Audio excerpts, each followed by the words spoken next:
pessoal, tudo bom com vocês? Sejam todos muito bem-vindos, né, ao nosso encontro. Mas, gente, nós chegamos à nossa última videoaula do ano. Viram como o tempo passa rápido? Então, agora eu gostaria de falar para vocês que até aqui nos ajudou o Senhor, não é? Não pensem que foi fácil entrar nessa modalidade de aula. Eu sei que para vocês também não foi fácil. E para nós também, professores, de forma alguma, certo? Então foi tudo tão estranho, sem ver ninguém, sem ter contato, né? Sem interagir, enfim, um grande vazio entre nós. Ficaram imaginando o comentário, né, que vocês poderiam estar fazendo, né, diante da aula que a gente pudesse fazer, diante do que a gente estivesse apresentando, imaginar o que vocês poderiam estar comentando, o que vocês poderiam estar pensando, perguntando, né, as perguntas, as dúvidas, tudo muito fora do normal. Não se compara em estarmos em sala, né, dialogando, utilizando de recursos variados, né, perceber se a aprendizagem está acontecendo ou não. E olha que nos faz falta até os problemas e o que a gente encontra nesse percurso. Sabe aquela encrenca na sala de aula, não é? Aqueles problemas. Isso tudo a gente sente falta. Aquele preguiçosinho, meu Deus, que só Deus na vida para fazer, que deixa a gente tão triste, né? Enquanto professores, que a gente vê, chega na sala cheio de propostas, cheio de ideias e às vezes, infelizmente, não consegue fazer. Mas é tudo normal, né? Mas eu gostaria de agradecer. Primeiramente eu agradeço a Deus, né, por estar aqui, por ter a oportunidade de realizar o meu trabalho, né, ainda que de maneira diferenciada, mas eu tenho que agradecer, né, nós estamos aqui, vivos, né, com saúde. Agradecer a todos vocês, né, que é muito ou pouco, que participaram das nossas aulas, né, assistindo. Eu espero que eu tenha contribuído de alguma forma com o desenvolvimento de cada um, certo? E agora, né? Agora que estamos no final do ano, é hora de repensar nas nossas atitudes, o modo como vivemos, mudar aquilo que precisa ser mudado, né?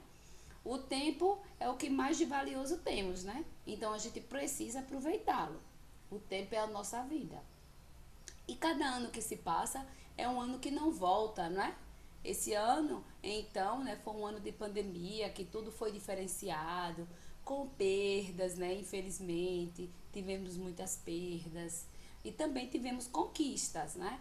Graças a Deus, nós estamos aqui. Então, não deixe os seus anos passarem em brancas nuvens. Aproveitem as boas energias agora do final do ano, né? Que é o espírito de amor, né? Que envolve a todos nessa época, principalmente, né? Todo mundo é feliz porque está concluindo mais um ano, né? Mais outro que se aproxima. Então, todo mundo fica O clima é diferente, não é? O clima é diferente.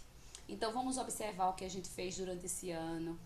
O que foi bom, o que não foi bom. O que é que a gente pode fazer diferente, né? Vamos reavaliar a nossa história, né? A nossa vida. Vamos ver o que é que podemos melhorar ou conservar, não é? Perdoe-se por tudo aquilo que você julga, né, ter feito mal. Deixe todos os seus erros no passado, né? Vamos olhar para trás as nossas falhas, vamos reconhecer as nossas falhas e vamos deixá-las para trás, né? Vamos tirar da nossa vida. Desses erros, Deus vai cuidar, não é? Deus vai trabalhar na nossa mente, Deus vai trabalhar em cada um de nós e vai fazer com que a gente reconheça o nosso erro e não pratique novamente, não é? Mas vamos planejar o futuro, vamos planejar o nosso futuro, não podemos ficar sem planejar. Então peça a Deus que Ele dê orientação para traçar o seu caminho, né, para que tenha uma vida feliz, de paz, né, de amor, uma vida próspera. Deus quer o melhor para a nossa vida, né, e a gente tem que pedir sempre a orientação a Deus. Ele não vai querer o mal para nós, Ele quer o bem. Então a gente tem sempre que pedir que Deus nos oriente, né? Que Deus dê que Ele seja o nosso guia na nossa vida, certo? Então a vida é todos os dias. Nesse ano novo, tenha dias felizes, tenha um ano feliz, né? E que Deus lhe abençoe e lhe proteja, certo? Então essa é a mensagem que eu trouxe para vocês hoje do início da nossa aula, né? Da nossa última aula, aula de reforço. E agora a gente vai continuar a fazer o reforço desta semana, tá certo? Então vamos lá, né? Vamos fazer, vamos dar o nosso melhor, porque já vai ser a última, né? Já já vocês estarão fazendo as provas. E aí, agora a gente só vai descansar, não é? Para se preparar para o próximo ano. Mas, vamos lá? Então, gente, esse é o tema que nós vamos fazer o reforço de hoje, né? Os materiais sintéticos e tecnologia. Nós já falamos sobre isso na semana anterior. E fica na página 222, seguindo até a 231. Vamos lá? Olha aí, nosso livro, né? Nós conseguimos entender o que é material sintético, né? Diferenciar de material sintético para material natural, né? Que é justamente um oposto do outro. Nós vimos que o desenvolvimento científico e a tecnologia vem alterando nossa vida e o ambiente de maneira positiva. Mas, infelizmente, tem o outro lado, né? A maneira negativa. Uma das aplicações tecnológicas que vem causando profundas mudanças sociais e ambientais é a produção de materiais ou substâncias sintéticas como os plásticos. Os plásticos estão presentes na nossa vida em várias áreas, né? Em praticamente todas as áreas. Uma ótima opção para nos ajudar. No entanto, o plástico também tem o seu lado negativo. Ele polui demais o meio ambiente, não é? Ele é um material sintético, né, que é produzido no caso aí, produzido em laboratórios e indústrias a partir da transformação de materiais naturais. No caso está falando de material sintético, né, gente? Definindo como o petróleo. E ele, por resultado de muitas transformações, é geralmente muito diferente das substâncias naturais originais. Aí temos aí o exemplo do algodão, da borracha natural, mas também a borracha sintética, né, que é feita a partir de um processo industrial, vindo de derivados do petróleo. Gente, como nós estamos falando de borracha, vou ler esse texto complementar para vocês aí, que é o ciclo econômico da borracha, seringueira, Hevea brasiliensis. Olha aí, o ciclo da borracha foi um importante momento da história econômica e social do Brasil. A borracha natural começou a ser extraída para exportação em 1827, como matéria-prima. E em 1840, Charles Goodyear, como é que lê isso, gente? Criou o processo de vulcanização que mais tarde viabilizou a produção de pneus. Goodyear, é assim? Goodyear, é uma palavra assim, né? Eu não sei essas línguas estrangeiras. Com isso, houve um estímulo para a exportação da borracha natural, produzida em seringais da região amazônica. A imigração, em 1830, tornou-se presente, modificando o número de habitantes de Manaus, que após um período de intenso desenvolvimento que durou cerca de 50 anos, chegou a 47 mil pessoas. Seu marco ocorreu na região amazônica, proporcionando a expansão da colonização. Tal fato acarretou grandes transformações socioculturais, formando vilas e povoados na beira de rios que depois se transformaram em cidades. Então é um pouco aí sobre essa história, não é? Que é muito importante. O ciclo da borracha foi um dos momentos importantes no nosso país. Aí voltando a falar sobre os plásticos, né? É maravilhoso, dá para usar em várias áreas, porém tem um problema. Vamos lá. Os plásticos são materiais sintéticos feitos a partir de derivados do petróleo. O uso desses materiais é vantajoso em determinadas situações, pois são resistentes, né? Podem ser facilmente moldados e costumam ser mais baratos que outros materiais, como vidro ou metal. Então, se a gente olhar na nossa casa para os lados, a gente vai ver plástico em vários lugares, né? Mas a desvantagem, né, é que esse material representa um grave problema ambiental. A maior parte dos plásticos não é biodegradável, então ela não vai ser decomposta por fungos e bactérias, né? Como material orgânico é decomposto por fungos e bactérias. No caso do plástico, não dá certo. Materiais não biodegradáveis não sofrem a ação de decompositores e por isso acabam se acumulando na natureza. Esses materiais demoram centenas de anos para se desfazer, pela ação da chuva e do vento, por exemplo. Então já pensou? Que lixeira enorme de plástico? Pedaços de plásticos podem se espalhar pelo ambiente e ser ingeridos por animais que se confundem com alimento, né? Vocês já viram nas redes sociais aí na internet vídeos de tartarugas engolindo plásticos, peixes, né? É terrível. O uso do plástico se tornou muito comum e esse material passou a ser usado para fabricar objetos descartáveis, né, de vida útil curta, como é o caso de canudos, sacolas, embalagens de produtos de limpeza, higiene e alimentos, né? Lembram lá dos copinhos descartáveis, né? Todos de plástico. Vamos lá. História da resina PET. A PET, nós já sabemos que é a garrafa PET, né? Aquela que é usada para refrigerante, água. O poli, que é tereflanato de etileno, ou simplesmente PET, é um polímero termoplástico da família dos poliésteres. Embora ele seja muito conhecido hoje através das garrafas plásticas, o material iniciou sua trajetória na indústria têxtil. A primeira amostra da resina foi desenvolvida pelos ingleses, né? Winfield e Dixon em 1941. Após a Segunda Grande Guerra, o desabastecimento afetou também a indústria têxtil da época. Roupas, né? Quando nós estamos falando de indústria têxtil, estamos falando de roupas, né? Tecidos. Ainda baseada em fibras como algodão, linho, lã, entre outras.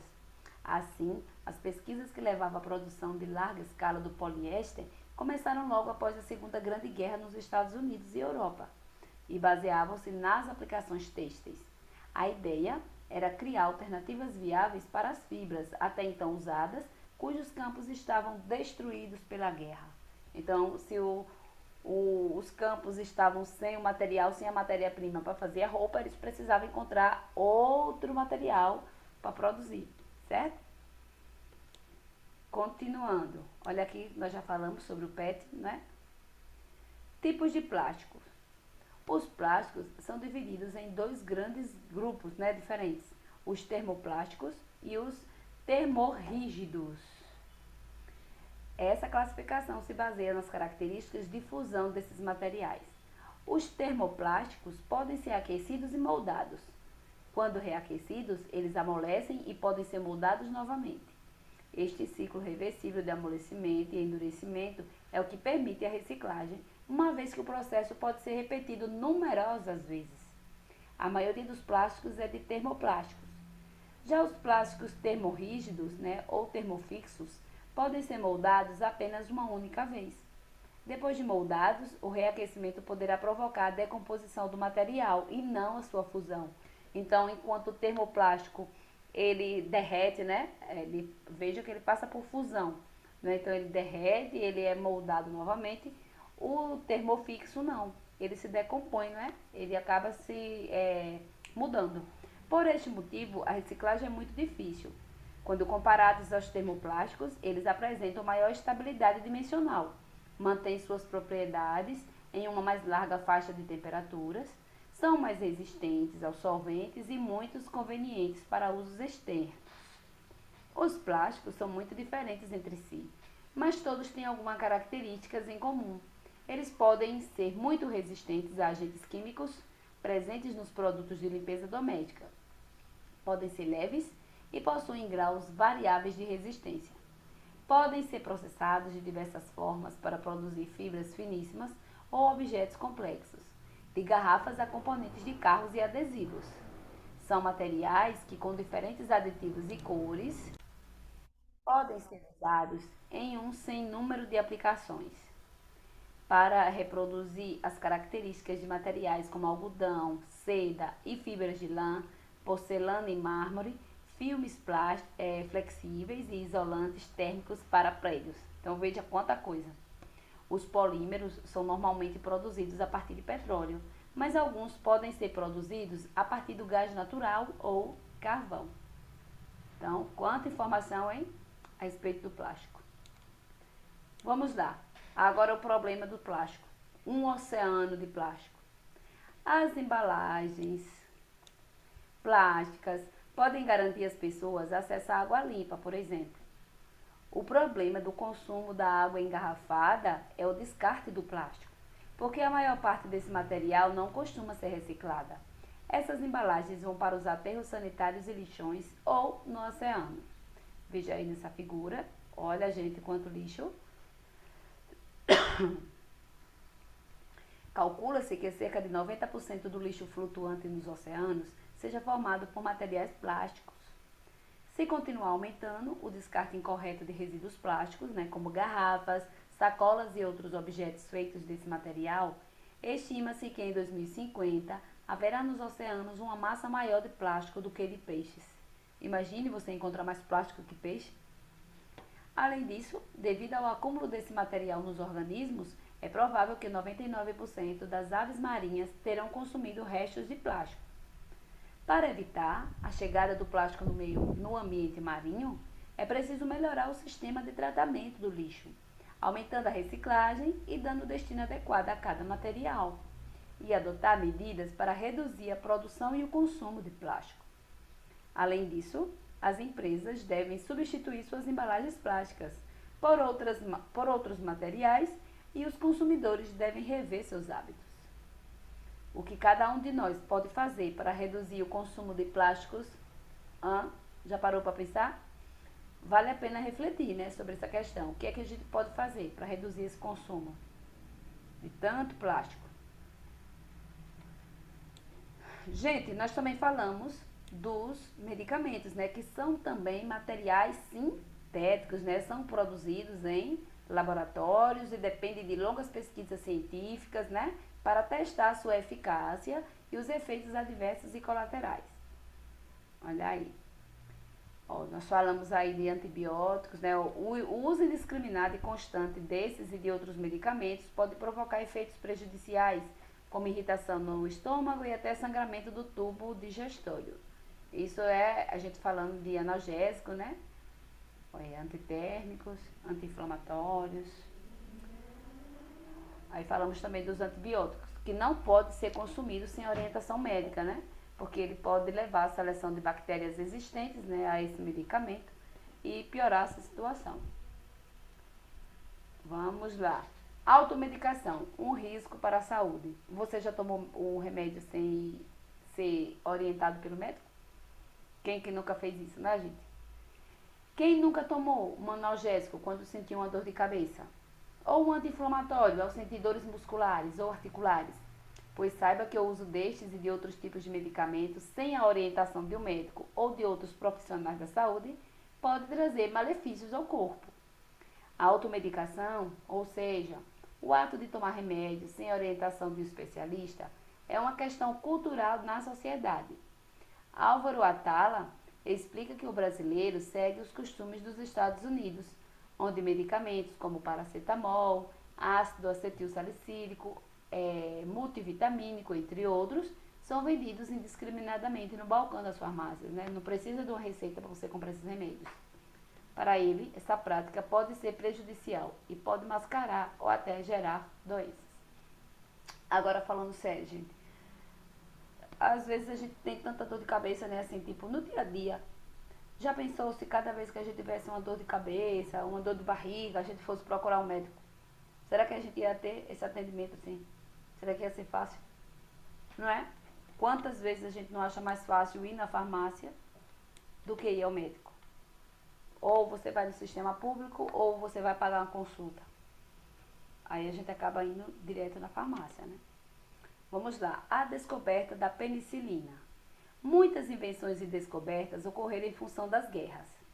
Algumas delas tiveram consequências terríveis para a humanidade, como a bomba atômica.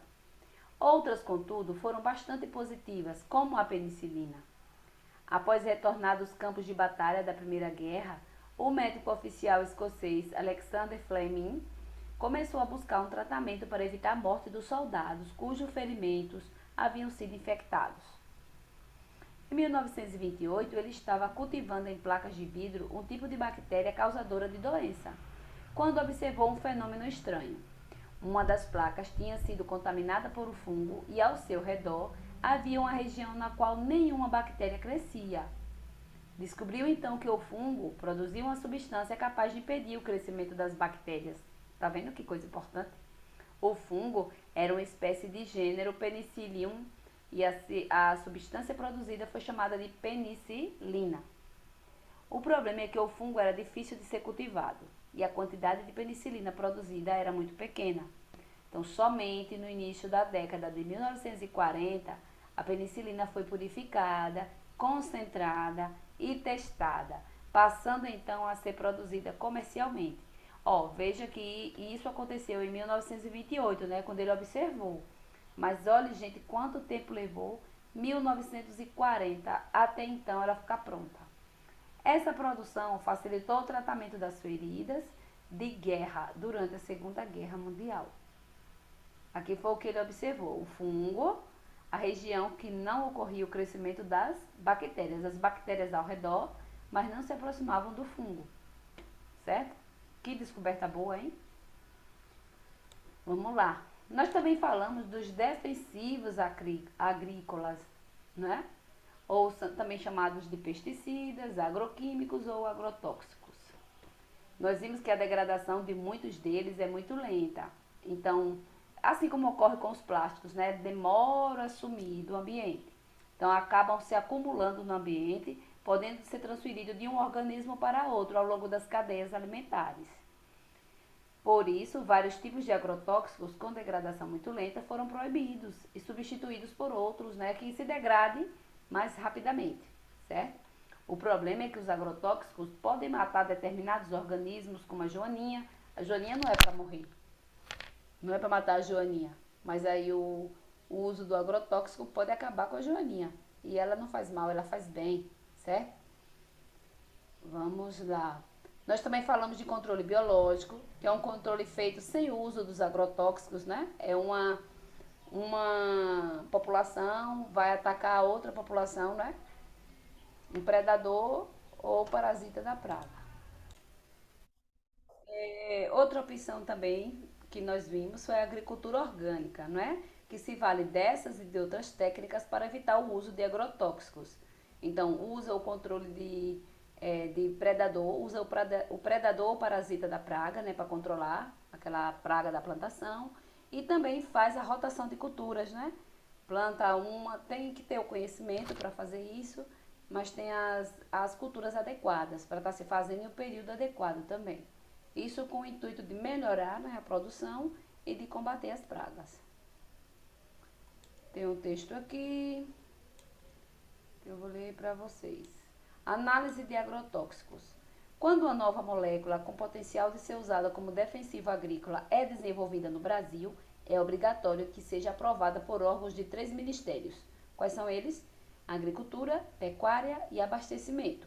Meio Ambiente e Saúde, no caso deste último, por meio da Agência Nacional de Vigilância Sanitária, que é a Anvisa, órgão responsável pela liberação de novas substâncias no país. Que nós ouvimos tanto falar na Anvisa, né? Aí por conta das vacinas, né? De medicamentos no combate do Covid-19. O objetivo do monitoramento é verificar se no alimento os níveis do princípio ativo aplicado não excedem o chamado limite máximo de resíduos. O governo tem programas de monitoramento há cerca de 10 anos. Um deles é específico para resíduos de agrotóxicos em alimentos, chamado Programa de Avaliação de Resíduos de Agrotóxicos, que é PARA. O outro, para resíduos e drogas veterinárias, que é o Programa de Análise de Resíduos de Medicamentos em Alimentos de Origem Animal, certo? Vamos lá. Nós também falamos de tecnologia e alimentação.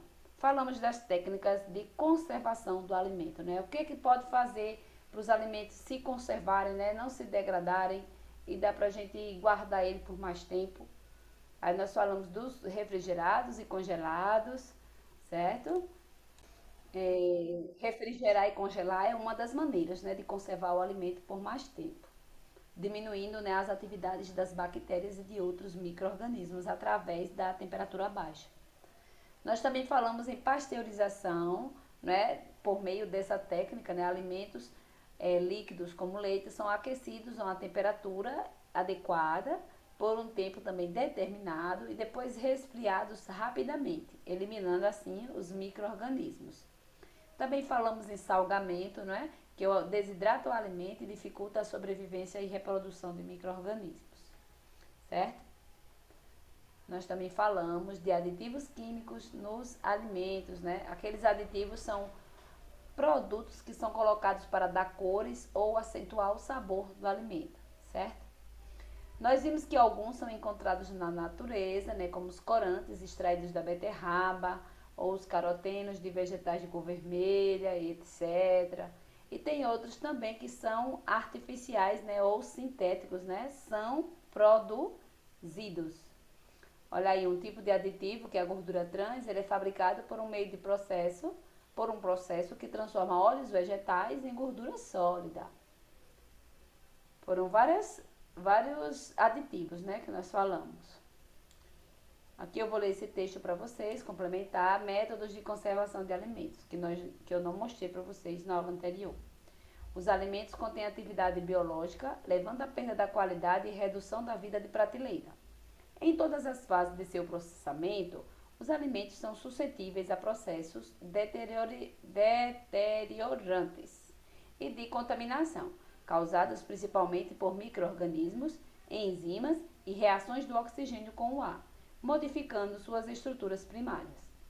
O homem, nos primórdios de sua existência, adquiriu noção da influência dos mecanismos de conservação de alimentos sem entender, porém, seus mecanismos de ação. Os antigos métodos de conservação não tinham bases científicas, não havendo conhecimento de seus agentes alterantes e consequente desconhecimento da razão de modificações operadas nos produtos, por mais que seus resultados fossem efetivos. Olha aí, nós também falamos dos rótulos, né, a quantidade de gorduras. Olha aqui. Ao analisar a embalagem de um alimento, o primeiro passo é observar a data de validade. Então, será que você está lembrando de fazer isso quando vai lá ao supermercado? Está lembrando de olhar a data de validade? E a forma como o produto deve ser armazenado. O prazo da validade de alguns produtos é menor depois que são abertos. No rótulo, você encontra também informações nutricionais, com a lista de nutrientes que o produto contém e as substâncias que são adicionadas a eles, que são os aditivos químicos, né? Olha aí, veja o rótulo de um leite em pó desnatado. Então, olha quanta coisa tem aqui. Os valores nutricionais. O valor energético, né, o valor calórico, indica a quantidade de quilocalorias e quilojoules na porção. Quilocalorias e quilojoules são unidades usadas para medir a energia. Quanto maior for o número de quilocalorias e quilojoules, maior será a quantidade de energia contida no produto.